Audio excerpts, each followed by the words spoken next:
營養師黃海詩 Cynthia 同大家講解一下嘅。Hello， 我哋又見面啦。今日坊間咧有聽過咧有好多減肥嘅方法，有啲就話淨係食肉啊，呢啲叫做咩食肉瘦身法啊。咁其實 work 唔 work 㗎？其實食肉減肥法呢個嘅餐單咧，其實時興咗都起碼有3-4年㗎啦。咁其實呢個方法其實主張咧係啲朋友唔好食澱粉質，咁要食多啲嘅肉類啦。咁但係要注意嘅第一樣嘢就係我曾經試過見過有啲朋友咧就真係跟呢個方法去減肥，咁就會引致到咧佢個人成日都集中唔到精神，成日都好似雲遊四海咁。因為佢係缺乏咗一個嘅澱粉質。咁同時要留意嘅一個食肉減肥法嘅餐單咧，其實會引致到嗰個人嘅腎臟同埋肝臟嘅要求咧係多咗成4倍嘅。咁所以其實對個肝臟同腎臟都非常之傷。咁所以我哋係唔特別建議呢個減肥法去控制體重咯。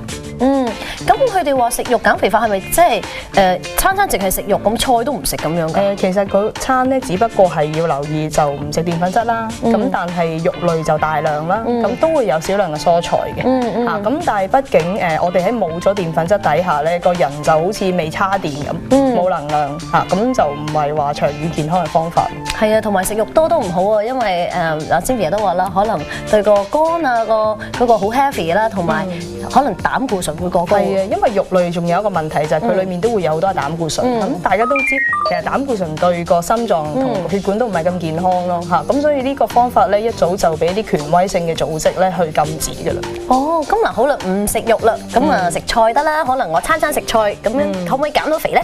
好多人咧就諗住減肥，咁就食素啦，就諗住淨食菜，咁又唔食肉，諗住健康啲。咁但係一般嘅蔬菜咧，其實嘅熱量咧係非常之低嘅。即係我哋講緊我哋平時食嘅一個飯碗裡面嘅蔬菜熱量咧，其實大概都係得20幾卡路里。咁如果我哋食一大盤嘅沙律咧，咁其實熱量大概都係90卡路里度。咁以一個大概5尺4寸高嘅朋友，一日都需要1500卡路里。咁如果食咁多蔬菜咧，其實能量又唔夠啦，而且亦都會缺乏咗蛋白質。咁甚至乎譬如我真係食翻少少蛋白質嘅食物啦，就真係好似人哋食素咁樣啦，咁都要留意喎。我哋都試過去啲素食嘅餐館啦，咁好多時我哋都會見到呢素食嘅菜式咧，一係咧就炒，一係咧就炸，係啦。咁點解會咁咧？畢竟肉類都提供到一種好香嘅味道。咁始終素食嘅食物咧冇咗呢種香味咧，好多時我哋都要用好多嘅調味料，好多嘅油分，令到炒出嚟啲食物會香啲。咁就會引致個熱量反而仲高咗，仲肥咗。原來食菜係啦，同埋我好中意咧，有時去啲齋鋪咧食嗰啲咧齋叉燒啊、齋酸嗰啲豆腐啊嗰啲，係咪其實都唔好咧？好多肥膏啊，或者即係嗰啲肥嘅油喺度咧。其實好多時咧，佢未醃製之前咧，其實佢係會炸過嘅。咁同時間佢裡面都有好多調味料啦。咁亦都你見到佢五顏六色咁，其實都有好多嘅色素咯。咁呢個都唔係一個健康嘅飲食態度咯。咁如果食蔬果咧，即係食多啲蘋果或者食香蕉，咁樣可能又有熱能啦，咁又可以減肥啦，咁得唔得咧？我哋成日都會話咧，其實飲食咧就要多元化嘅，就唔好倚重去某一種嘅食物類別咯。咁當然啦，水果都提供到好多維他命同礦物質俾我哋啦，咁都係健康嘅食物。咁但係食蔬菜生果之餘，其實都應該要食翻少飯，同埋食翻啲嘅肉類，咁先至達到整體健康嘅要求咯。我聽過咧，而家咧有啲減肥法咧就叫做 GI 減肥法。咩叫 GI 啊？其實 GI 咧，我哋就講係一個升糖嘅指數。一種有碳水化合物嘅食物咧，進入我哋身體之後，其實都會引致血糖嘅上升嘅。咁佢上升嘅幅度嘅唔同咧，就會引致到我哋講緊有啲叫做低 GI 食物啦，有啲叫高嘅 GI 食物啦。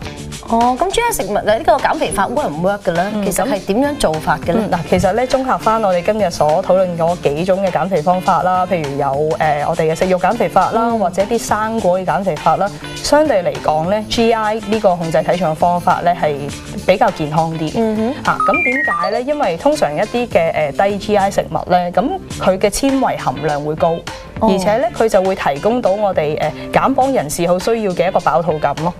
咁就會相對健康啲嘅咁但係要留意嘅有一啲低 GI 食物咧，佢嗰個脂肪都好高㗎，譬如即食麵啦，或者一啲嘅蛋糕啦，甚至乎咧朱古力呢個低嘅 GI 都會比較低，咁所以大家只要留意呢一點而奉行一個低 GI 嘅飲食態度咧，其實都可以達到健康控制體重嘅要求咯。咦，咁嗱，聽你講好似或者我哋上集都講過啦，而家世界盃啦嘛，咁夜晚黑原來你話可以食宵夜或者晚餐可以食澱粉質嘅，咁可唔可以例如我煮個烏冬，咁樣會唔會其實會肥咗咧？其實咧烏冬啦或者蕎麥麵啦，都係一個好健康嘅五穀類食物啦。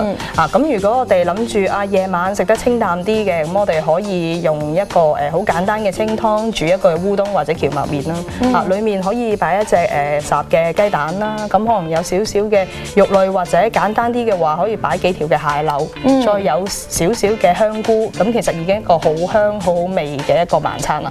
咁我知道咧，而家咧即係好多即係屋企家庭主婦啊，都中意咧買一啲嘅就芥花籽油或者係橄欖油，或者咧可能煮牛扒嘅時候咧就用牛油、植物油，其實係咪可以減到肥嘅咧？要記得一樣嘢咧，其實我哋喺個超級市場度咧所見到嘅所有食油咧，其實佢哋嘅熱量係完全一樣㗎。即係同植物油同埋普通嗰啲花生油一樣㗎。係啦，其實完全一樣嘅，即係無論佢係牛油或者佢係買得好貴嗰啲橄欖油，其實熱量係完全一樣嘅。佢哋唯一嘅分別咧就係佢哋嘅成分會有少少差別。譬如植物油嘅，佢唔會有膽固醇啦。如果佢係動物嘅脂肪，譬如牛油或者豬油，就會有膽固醇。咁就喺健康嘅角度睇唔健康啫。咁甚至乎如果我淨係去睇植物油嘅，有啲植物油佢裡面嘅飽和脂肪好多嘅喎，譬如好似棕櫚油啦，咁呢啲就唔健康啦。咁相對橄欖油或者芥花籽油係健康啲。咁但係健康啲嘅食油咧，我哋都要控制份量咯。份量依然都係最重要一個因素。唔該晒 Cynthia。咁啊，各位朋友咧，咁你可以咧揀一個啱自己嘅瘦身方法，咁啊同埋啱自己嘅餐單去試下啦。